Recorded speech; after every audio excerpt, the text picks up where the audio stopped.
네, 반갑습니다. 도도튜브의 위드파파입니다. 도도튜브 구독자님들 즐거운 주말 보내고 오셨나요?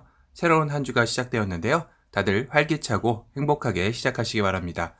오늘 전해드릴 소식은 내일이면 오랜 기다림의 끝에 전 세계 동시 공개가 되는 투싼 풀체인지 NX4 이야기인데요. 오늘은 투싼 풀체인지 재원 공개를 해드리면서 정말 커진 차체 사이즈를 확인할 수 있었죠. 이게 눈으로 와닿지는 않다 보니 현재 양산차들과의 비교를 통해 사이즈를 체감할 수 있는 시간을 가져볼 텐데요. 얼마나 커지고 그로 인해 어떤 점들이 매력 포인트로 작용할지 알아보도록 하겠습니다. 우선 전세대인 3세대 투싼과의 사이즈를 비교해 볼까요? 3세대 투싼의 경우는 전장은 4480mm, 전폭은 1850mm, 전고는 1650mm, 휠베이스 2670mm로 4세대 투싼 NX4의 전장이 4630mm로 150mm 길어졌죠. 전폭은 1865mm로 15mm 넓어졌습니다. 전고는 1665mm로 15mm 높아졌고요. 휠베이스는 2735mm로 65mm나 늘어났습니다. 전장이 가장 많이 늘어났죠. 그와 더불어 휠베이스 역시 상당히 길어졌는데요. 그럼 동급 경쟁 모델인 스포티지와의 경쟁은 어떻게 벌어졌을까요? 현행 스포티지의 전장이 4485mm로 145mm 작죠. 전폭은 1855mm로 10mm 좁습니다. 그리고 전고는 1635mm로 30mm 낮습니다. 그리고 휠베이스는 2670mm, 65mm 길이가 작습니다. 모든 재원에서 다 투싼 풀체인지가 커졌는데요. 특히 휠베이스는 한 체급 차이가 날 정도로 벌어졌다고 해도 과언이 아닐 것 같습니다. 현행 스포티지의 판매량이 떨어지는 소리가 벌써 들리는 것 같은데요. 물론 스포티지 역시 내년에 풀체인지를 예고하고 있죠. 거기다 롱바디 얘기도 함께 거론되고 있어 또 한 번의 역전이 일어날지는 조금 더 지켜봐야 하겠지만 현재로서는 체급 차이는 당분간 유지될 듯 하네요. 도드튜브는 여기서 더 주목할 만한 부분이 바로 휠베이스라는 생각이 드는데요. 휠베이스는 실내 공간의 바로미터라고 해도 과언이 아닐 정도로 넉넉한 실내 공간을 확인할 때 휠베이스로부터 체크하는 게 불문율입니다. 도드튜브가 전장보다 휠베이스를 더 주목해야 한다고 말씀드리는 이유가 여기에 또 있습니다. 그것은 현재 커진 4세대 투싼에 대해 가장 많이 비교군으로 뽑히는 것이 산타페 DM이 거론이 많이 되죠. 산타페 DM이 그래도 전장이 4700mm인 산타페 DM이 70mm나 긴데요 하실 겁니다. 하지만 앞서 말씀드린 대로 실내 공간의 바로미터인 휠베이스를 보면 이야기가 달라지는데요. 그건 4세대 투싼 휠베이스가 2735mm이고 산타페 DM의 휠베이스는 2700mm이기 때문입니다. 전장은 산타페 DM이 더 길지만 휠베이스는 오히려 4세대 투싼이 더 긴 것이죠. 저도 이전에 산타페 DM을 타봤었지만 패밀리카로서 충분히 넉넉한 공간으로 기억하기에 이번 4세대 투싼의 휠베이스는 정말 놀랄만한 수치라는 생각이 들었습니다. 그럼 현재 산타페 TM의 페이스리프트와 비교하면 어떨까요? 한때는 산타페 TM을 넘어 하극상이 일어날 것이다 라는 썰도 참 많았었죠. 우선 산타페 TM의 전장은 4770mm로 4630mm인 투싼 풀체인지에 비해 무려 140mm나 깁니다. 역시 전장에서는 급을 넘어서기란 쉽지 않았는데요. 확실한 체급 차이를 보여주고 있죠. 하지만 휠베이스에서는 또 한 번 놀랄만한 수치 차이를 보여주는데요.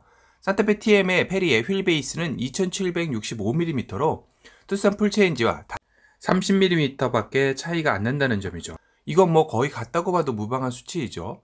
왜 이런 결과가 나온 것일까요? 우선 휠베이스의 정확한 의미부터 알아봐야겠죠. 휠베이스는 앞바퀴 축과 뒷바퀴 축 간의 거리를 의미합니다. 이 휠베이스는 자동차의 편의성과 운동 성능을 좌우하는 가장 중요한 요소이기도 하죠. 다시 말해 휠베이스가 짧거나 길면 편의성과 운동 성능 간의 상관관계와 밀접하다고 할 수 있는데요. 차량의 편의성이라면 바로 실내 공간이 더 넓어진다는 뜻도 될 것입니다. 측면에서 봤을 때 후석 공간, 즉 2열 좌석이 뒷차 쭉 대비 더 배치하느냐 못하느냐에 결정되기 때문에 특히 2열의 레그룸 공간이 상당한 차이를 보이게 되는 거죠. 그래서 휠베이스가 길면 앞차축과 뒷차축 간의 거리가 멀어지기에 당연한 넓어진 공간이 나오는 것입니다. 하지만 휠베이스가 길면 상대적으로 자동차의 운동 성능 중 회전 운동이 좀 나빠지게 됩니다. 휠베이스가 길다 보면 회전하는 자동차가 그 상태를 유지하려는 에너지가 커지게 되고 회전 운동에 있어서 변화에 대해 저항을 작용하기 때문에 운동 성능에는 마이너스적인 요소가 발생하기 때문이죠. 그래서 휠베이스가 길면 선의 능력이 떨어진다는 연구 결과도 있습니다. 그러다 보니 산타페 TM 페리 역시 분명 더 긴 휠베이스를 만들 수 있었을 겁니다. 산타페 TM의 전장이 무려 140mm나 길기 때문이죠. 하지만 산타페 TM 페리는 이런 운동 성능 역시 포기할 수 없는 이유도 있었으리라는 생각이 듭니다. 그리고 또 하나 2765mm 정도로 2열 레그룸을 확보했다면 7인승이 있는 산타페 TM 페리로서는 3열 공간성도 생각했으리라는 생각이 듭니다. 휠베이스는 실내 공간성은 보통 1열과 2열의 공간을 말하는 것으로 뒷차축 뒤로 자리 잡는 3열 공간이나 트렁크와는 별개의 개념이기 때문이기도 하죠. 다시 말해 산타페 TM 페리는 넉넉한 1열, 2열 실내 공간 확보 후 그 뒤에 후속 공간을 고려한 세팅값이라는 생각이 듭니다. 그러다 보니 투싼 풀체인지의 휠베이스 차이는 30mm 정도만 차이가 나지 않았나 생각이 들고요. 확실한 건 투싼 풀체인지의 1열, 2열 실내 공간은 분명 V급인 산타페와의 큰 차이를 보이지 않을 만큼 넉넉해졌다는 것이겠죠. 또한 휠베이스가 길어지면 실내의 넉넉한 공간뿐만 아니라 직진성과 주행 안전성 그리고 승차감이 개선된다는 연구 결과도 있습니다. 장거리 주행이 목적인 차량들이 직진 안전성과 주행 안전성을 위해 휠베이스를 길게 설계한다고 하네요.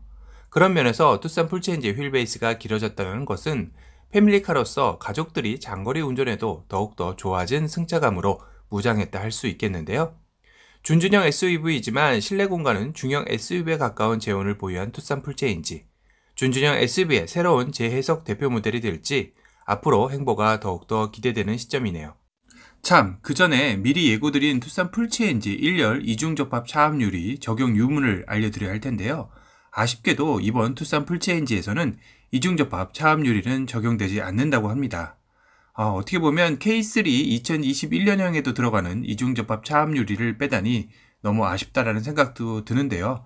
물론 같은 식구인 아반떼 풀체인지에는 이중접합 차압유리가 없기는 합니다. 그래도 패밀리카인 투싼의 실내 정숙성을 위해서 꼭 필요했던 이중접합 차압유리는 못내 아쉽네요. 그와 더불어 HUD, 앰비언트 라이트까지 아쉬운 소식만 좀 전해드린 것 같아 죄송스럽게 합니다. 그래도 이번에 준수한 수준으로 커진 차체 사이즈만큼은 이를 달래주기에는 충분한 것 같습니다. 오늘은 투싼 풀체인지의 커진 차체 사이즈에 대해서 한번 다뤄봤는데요. 또 다른 신차 소식으로 찾아뵙겠습니다. 지금까지 도도튜브의 위드파파였습니다. 감사합니다.